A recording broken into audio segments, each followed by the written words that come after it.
You really scared me. If that's what you wanted.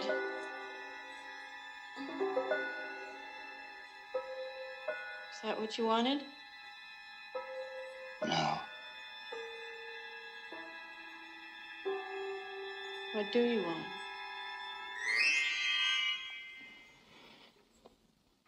Your blood all over me. Hi, welcome to the Bench Movie Club. My name's Charlie. My name's Ben. And in this episode we're talking about When a Stranger Calls from 1979.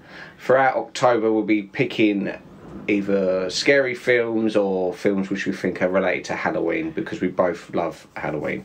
Yeah, there's going to be spoilers in this, so anyone that wants to see the film, stop the podcast now, watch the film, then come back. So there's this babysitter, and she's babysitting for the night for this couple who've gone out.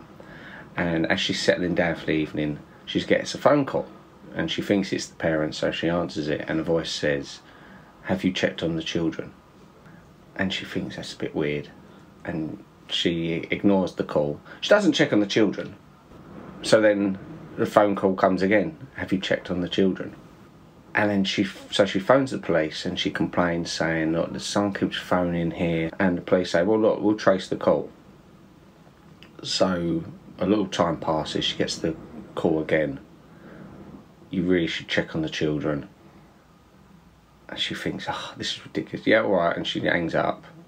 The police phone back and say, "Get out of the house. The call's coming from inside the house." Yeah. So that's the basic story. That's the basic horror story. That's the one that everyone's heard. Yeah, this is from 1979. Yeah. It stars Charles Durning from Dog Day Afternoon, Best Little Whorehouse in Texas, and Tootsie. Mm-hmm. It also stars Carol Kane from Taxi, Scrooged, Princess Bride, and Tony Beckley from The Italian Job, Get Carter, The Penthouse, and Revenge of the Pink Panther. Yeah. He's the killer. Yes, yes. Yeah, the British guy. Tony Beckley was terminally ill during the filming. He passed away just after principal photography was shot. They didn't want to replace him because he was friends with the director.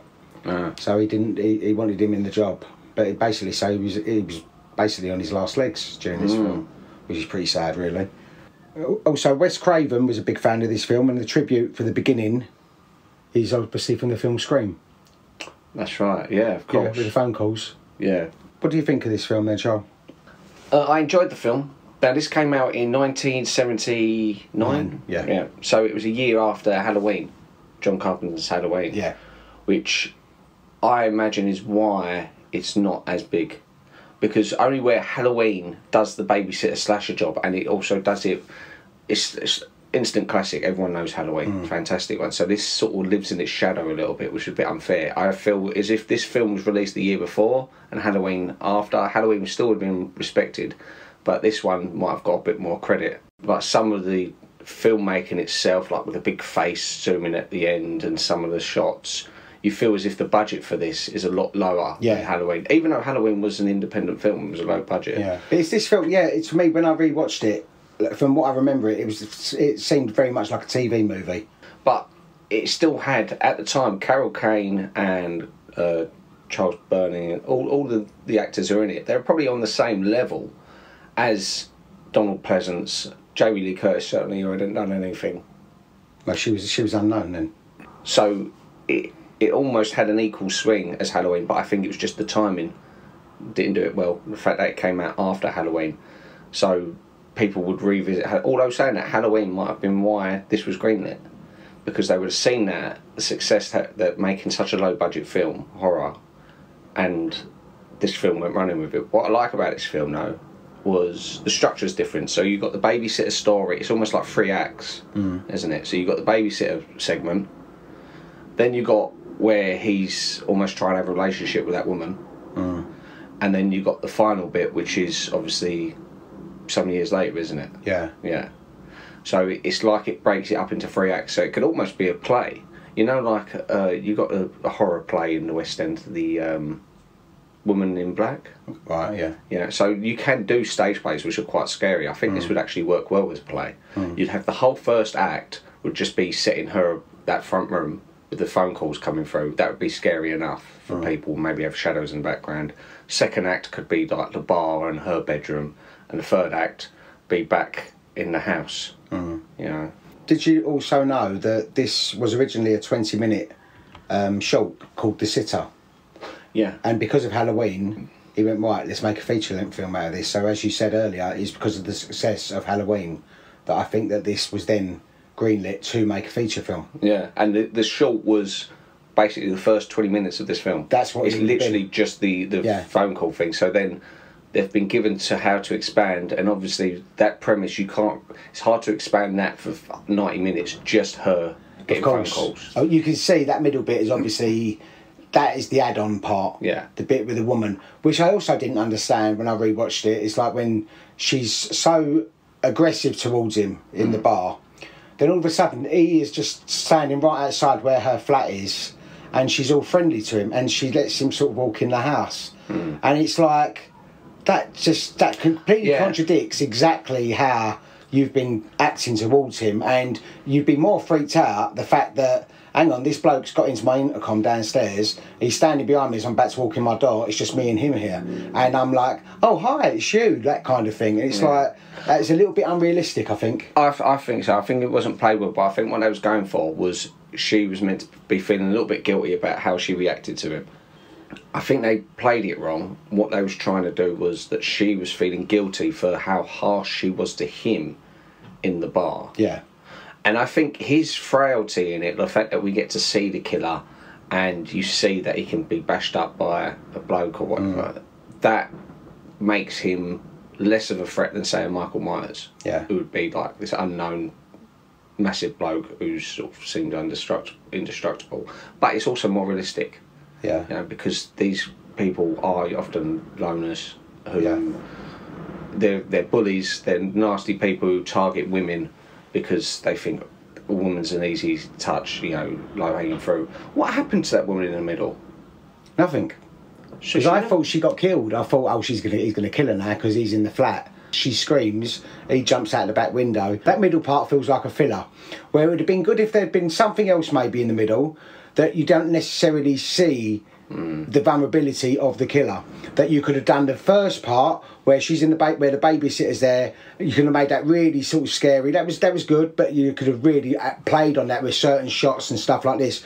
Then when she finds out he's upstairs and he's murdered the two little kids, and you see the door opening and then she opens the door and then then it says 7 years later kind of thing. You could have sort of added something a little bit more towards her story, maybe, rather than bringing someone completely different into it. But I also think with the end, you could have made that end part.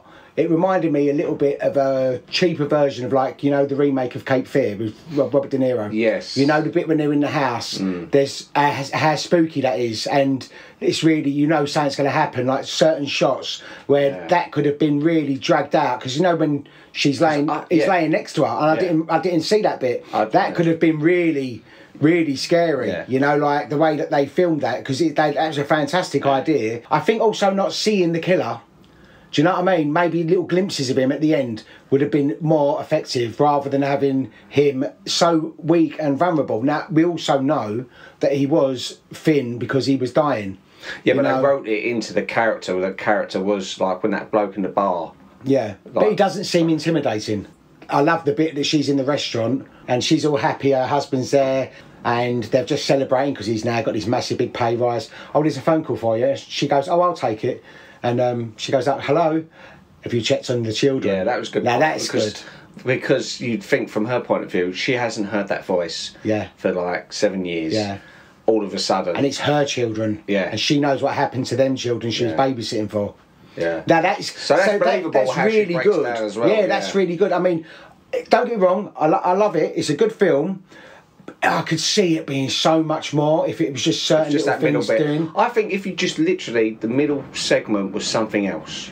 Yeah. I don't know what, but maybe him actually stalking and attacking someone else. Yeah, I don't think by seeing him, I think you take away a lot of the fear.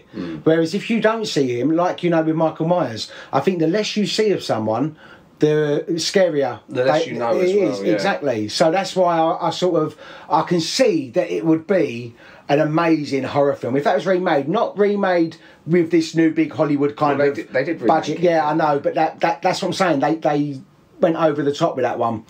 So it needs to be done with the kind of feeling of the 70s type of films, like them 70s horrors. Make it simple, but make it like, I think it's to do with the certain shots and certain angles. I think that could have been really good, because that bit of with the bed, when she's laying in the bed and she's gone back up and she's seen a few things, if there'd been more stuff going on, like certain more little jump scenes, just little things that make you go, like the music maybe a little bit more, maybe a little bit creepier music, that they could have done something. Then all of a sudden that bit at the end when she's laying next to her husband and she shakes him and it's him laying next to her in the bed, that's brilliant. That could have really been done with if that had been shot differently. And it's good, don't get me wrong, it's very good, but I think they could have dragged it out longer, that you wouldn't have necessarily needed that middle section if they just concentrated on the other two. As I say, for what it is, low budget, and it is a good film. So what they could have had is, with that opening segment, obviously it ends with her opening the door and Charles Durning standing there.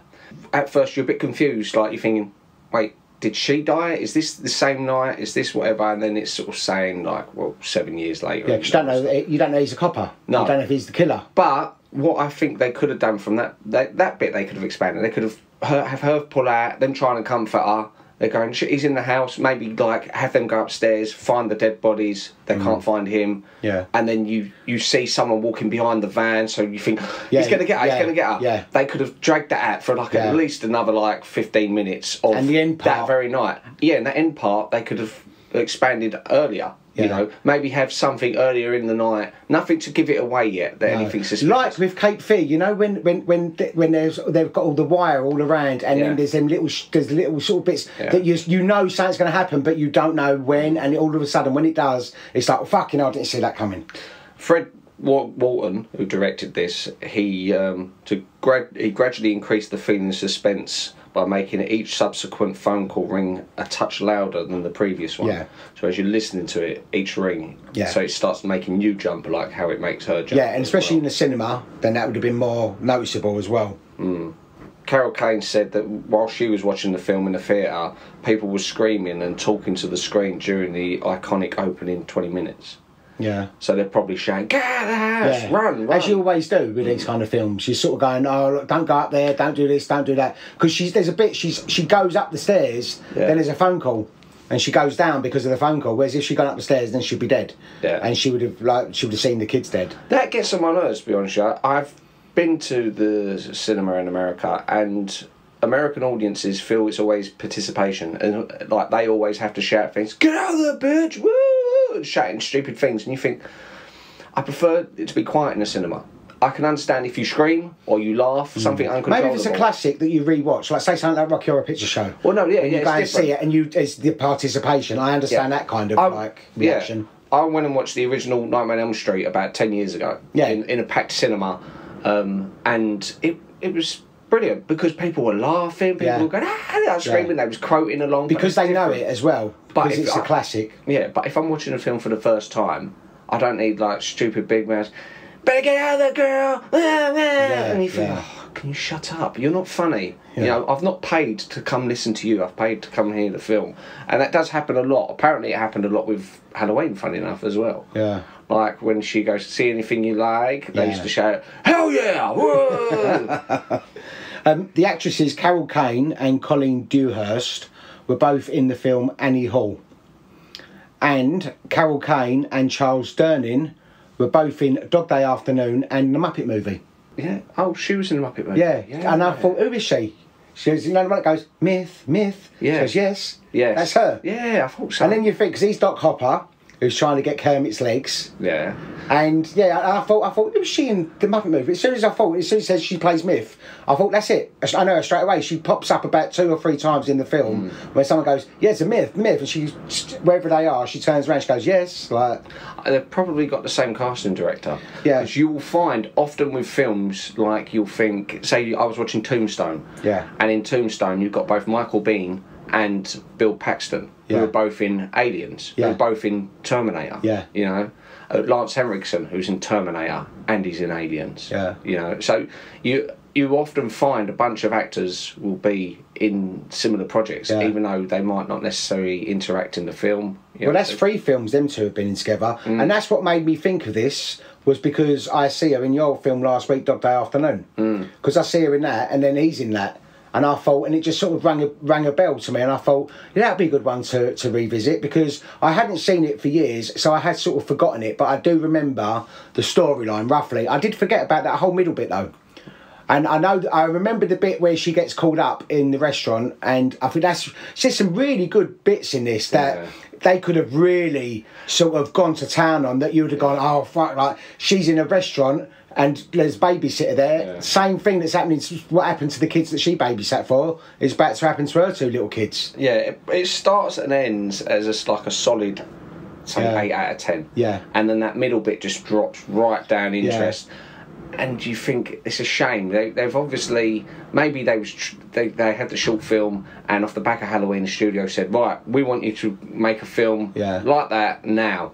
You've got a limited window, in which case they write this middle story and everything. I think seeing the villain too much, I think it takes away the fear, because especially where he's such a small frame as well, and you look and think he's not intimidating, he's not scary. Whereas if you don't know what they are, if you don't really see them, maybe maybe not until the very last bit when he's in the bed, she could pull the covers over and she sees his face, then maybe that could be the first part you sort of see him. But I think the less you see of something, the more scary it is, because your brain will make up the rest.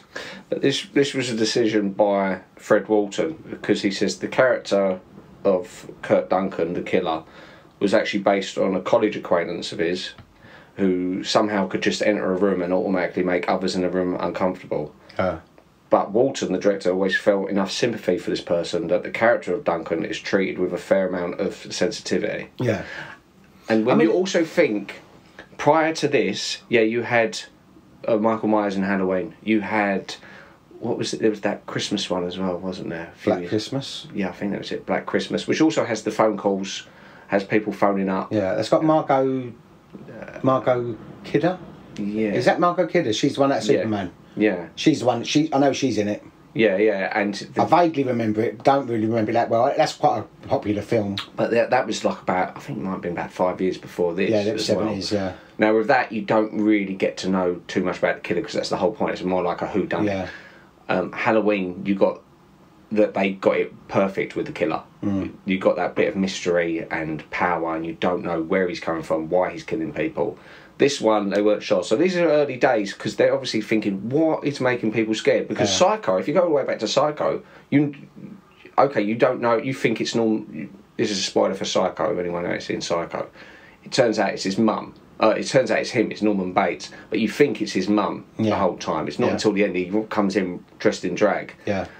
And he's a complex character, so he might have been thinking, oh, Psycho uses like this complex, disturbed character. Yeah. But it just doesn't work as well as the Michael Myers archetype. I'm not slagging this film. The film, as I say, there'll be people that are obviously going to be downloading this because they love the film. I'm not saying it, as I say, I'm just looking at it in a way that I think would have made it even better.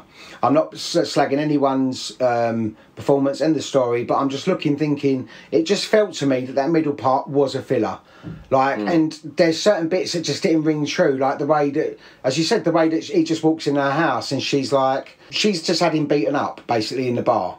And he's followed her back to her house, and in her intercom, so he just walked up into her flat, and you'd be like a woman on your own, you wouldn't be like sitting there going, oh, hi, it's you, how are you? And then he walks in, sits in her house, and she's... Yeah, I do feel like the middle part was a bit of a misstep, but it's still a classic film. I still recommend... It doesn't turn me off the film. I just feel that, you know, when you look at stuff and you think it could have been so much better if they'd just done this, if they'd just done that, and it would have been one of them up there that everyone knows about. Because I think with this film, it is like a cult kind of classic with this, because not many people know it. They will know the premise of it. They will know that's that beginning part, you know, but they won't know the film itself. They might have seen the remake a couple of years later, which I don't think the remake would do it any justice. This is the thing, I'm sure I watched the remake. I think I did, and I don't remember anything about it, so that shows how poorly... This I remember. Yeah. I mean, I never saw it the first time round. Yeah. But watching it this time under your recommendation, it will stick with me because the opening 20 minutes and the last, say, 20 But it's mad because I forgot all about that middle part. I remembered the beginning part. I remembered the part when he phones her up in the restaurant. I forgot that he was in the bed at the end, but I remember it. I don't remember that scene in the middle. So I'm sitting there thinking, I don't remember none of this. And she's got quite a husky voice, isn't she? She's like a bar fly type of woman as well. She's like the type Kathleen Turner type. She's like quite husky-ish, but she's like an older version. She's like an older woman, isn't she? And it's just, I mean, it does work. It doesn't make you sit and go, oh, I ain't watching it because that's crap. I'm just looking at ways that I think personally that I would have thought that would have really worked better if you'd not concentrated so much on that middle story that you don't need to see, and also the fact you don't need to see the killer so much, whereas everything else would have just really worked out. Like what you said, drag that beginning bit out a little bit more, and then basically 7 years later drag that little bit out a bit more. You know, they could have the police watching the place and all that, and all of a sudden you see that maybe the line's been cut, the police had their throats cut or something, sitting outside in the car, the ones, and she looks and goes, oh, that's all right, the police are outside, but they've both been killed, and things like that. You know, little things they could have done that would have made this really intense. Like, and also I think the score would have also done that, like, you know, like something like out of Cape Fear, out of Halloween, that type of, you know, where then jump scares are jump scares. The opening 20 minutes of the film, which is a classic, was rated at number 28 on Bravo Channel's 100 Scariest Movie Moments, as they are repeatedly called one of the scariest openings in horror film history. Yeah, it's a very scary beginning, really.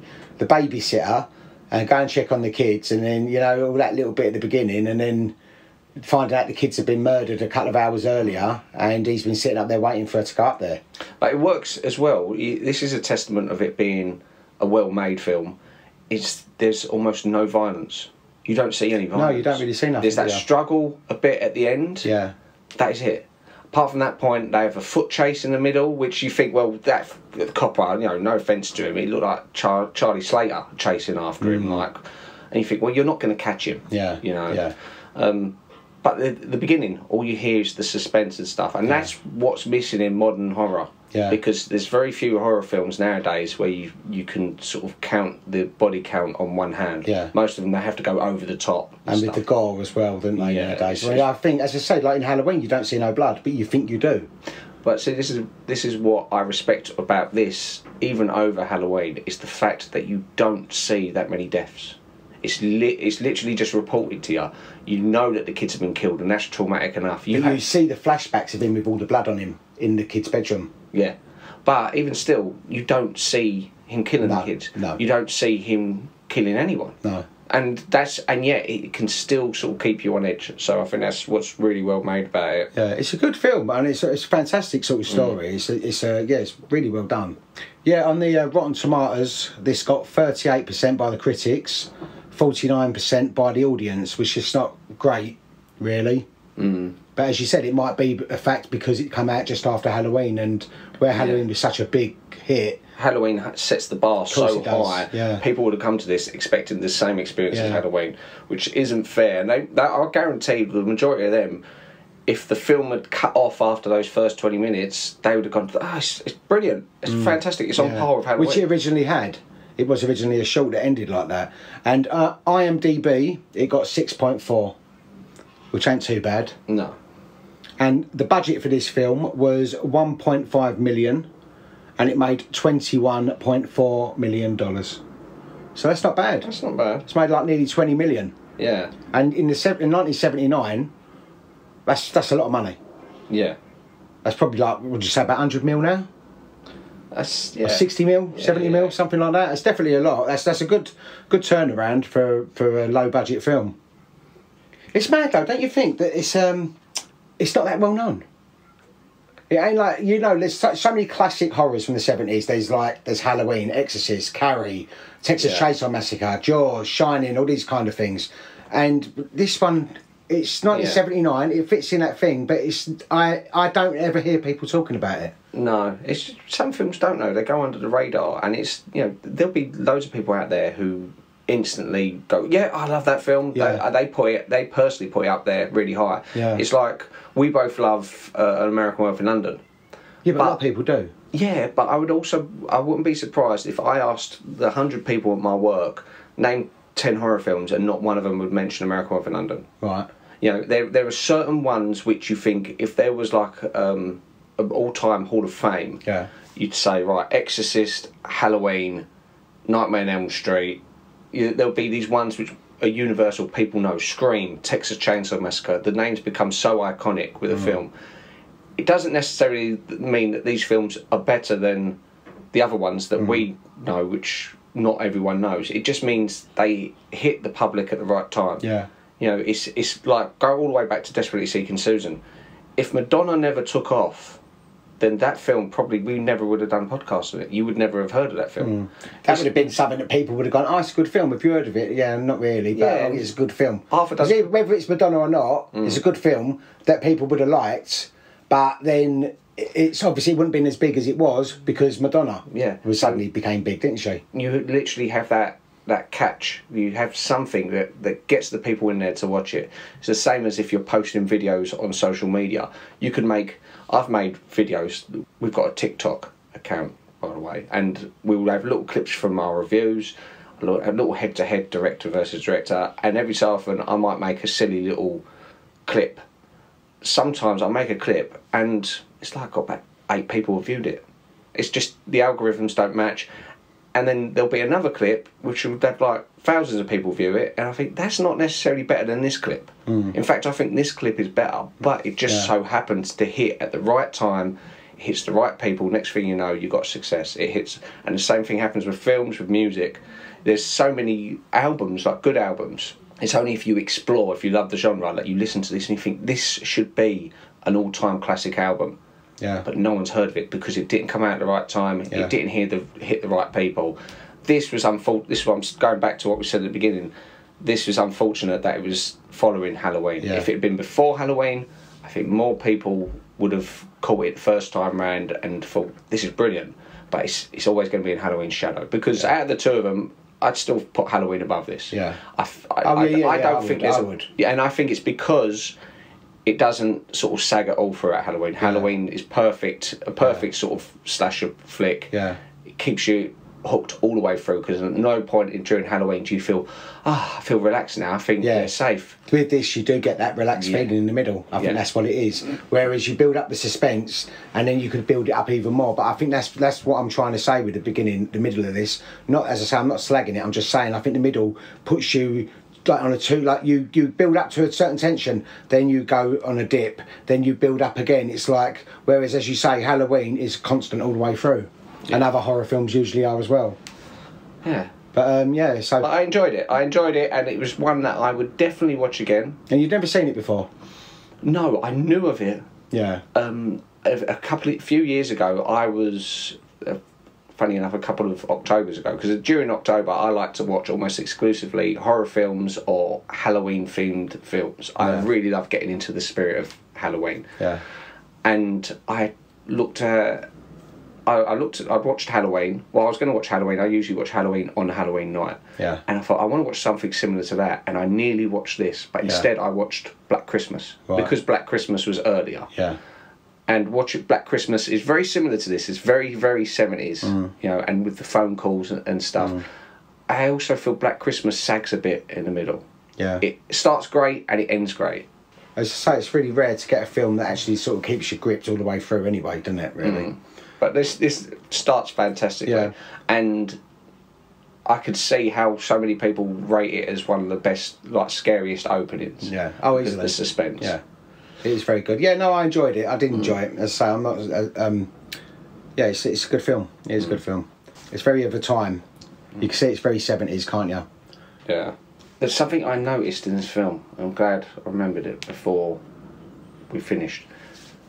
There's a thing called the deep note, a sound, and it happens in this whenever sort of like the killer's near, and it's used most famously whenever you watch a film and it says THX. And it really sort of echoes through the speakers. Whenever it happened, I thought, this is THX. Yeah. And I've literally just looked it up to see if it was, and it was. It says it's a version of the deep note that's used on the THX opening. Right. Which anyone who's sort of sat in a cinema when Would they're have trying to got show the- off the things. Yeah, as I say, in the cinema, probably would have been a lot scarier. Obviously, would have been a lot scarier because it's a different atmosphere. It's dark, and the sound quality is a lot better. You know, you've got all the speakers and all that. Yes, the killer again is so much scarier in the first 20 minutes. As soon as you see the guy in the bar, your heart drops a bit. You think that's the guy. You know, I thought maybe it'd be the guy who bashes him up. I thought it was going to be a flip, saying no, it's not the guy you think is creepy. It's the guy you think is the hero. Yeah, I think that's what makes it feel like a TV movie. The middle part. Yeah. But yeah, it's still on the whole, it's a good film, and I'm glad we revisited it. Also, wanted to say, yeah, we're on YouTube, Bench Movie Club. We're on Instagram. We're on TikTok, and yeah, Spotify, iTunes, and many others like that. We're also on benchamovieclub@gmail.com if you wanted to email us. And yeah, so that's it really. So yeah, okay, so we both enjoyed that film. Yeah. And so then, Charlie, so what is your film for Halloween month, week 2? Okay, my choice is a Stephen King film. It's called 1408, starring John Cusack and Samuel L. Jackson. Oh, I've never seen that, and I wanted to see that. Well, I'm glad you haven't seen it, and the reason being, there's 4 different endings. Right. I have the director's cut ending, which is the first ending that I saw, and when I saw it with this ending, I loved it. I thought, that's a great film. A short while after, I was with my cousin, and I'd recommended it, and we watched the film, we loved it, but the ending, when it happened, I thought, it's a bit of a let-down end. That's not the ending I remember, and it really threw me off. Yeah. Completely different. There's 4 completely different endings. 5 if you include Stephen King's original. So I've made sure to bring the DVD so that you can watch the ending that I first watched. Right.